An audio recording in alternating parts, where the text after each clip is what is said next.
Welcome to 108. 24 నుంచి 21కి తగ్గిన Janasena party సీట్లు. ఏపీలో తేలిన పొత్తుల లెక్కలు. పొత్తుల్లో ఎవరికి ఎన్ని సీట్లు అనే అంశంపై టీడీపీ, జనసేన, బీజేపీ తుది నిర్ణయానికి వచ్చాయి. ఆంధ్రప్రదేశ్ రాజకీయంలో ప్రతిపక్ష కూటమి పొత్తుల లెక్కలు తేలిపోయాయి. టీడీపీ, జనసేన, బీజేపీ పార్టీల సీట్ల సర్దుబాటు ఓ కొలిక్కి వచ్చింది. ఈ మేరకు అధికారిక ప్రకటన కూడా చేశారు. టీడీపీ 144, జనసేన 21, బీజేపీ 10 అసెంబ్లీ స్థానాల్లో పోటీ చేయాలని నిర్ణయించాయి.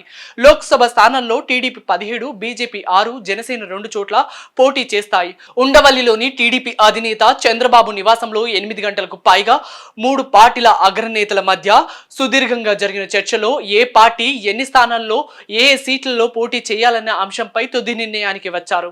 ఢిల్లీ నుంచి వచ్చిన కేంద్ర మంత్రి గజేంద్ర సింగ్ షెకావత్, బీజేపీ జాతీయ ఉపాధ్యక్షుడు ఎంపీ బజయంత్లతో చంద్రబాబు, జనసేన అధ్యక్షుడు పవన్ కళ్యాణ్ సుదీర్ఘ చర్చలు జరిపారు.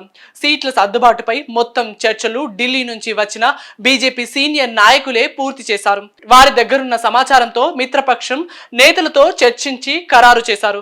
చర్చల్లో కుదిరిన అవగాహన మేరకు బీజేపీ అరకు, అనకాపల్లి, విజయనగరం, రాజమహేంద్రవరం, నరసాపురం, తిరుపతి లోక్సభ స్థానంలో, జనసేన కాకినాడ, మచిలీపట్నం లోక్సభ స్థానాలను పోటీ చేయనున్నారు. రాజమహేంద్రవరం నుంచి బీజేపీ రాష్ట్ర అధ్యక్షురాలు పురంధేశ్వరి, నరసాపురం నుంచి రఘురామ కృష్ణరాజుల అభ్యర్థిత్వం దాదాపు ఖరారైనట్లు తెలుస్తుంది. మిగతా 4 స్థానాల్లోనూ బలమైన అభ్యర్థుల్ని నిలిపేందుకు బీజేపీ కసరత్తు చేస్తుంది.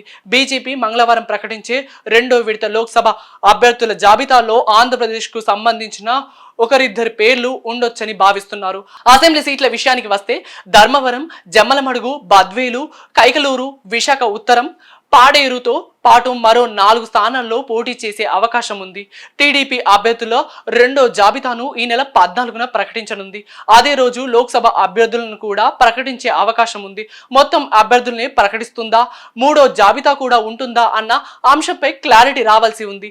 టీడీపీ, బీజేపీ, జనసేన పార్టీల పొత్తును రాష్ట్ర ప్రజలు ఆశీర్వదించాలని చంద్రబాబు కోరారు. సేవ చేసే అవకాశం కల్పించేలా చారిత్రక తీర్పు ఇవ్వాలన్నారు టీడీపీ అధినేత.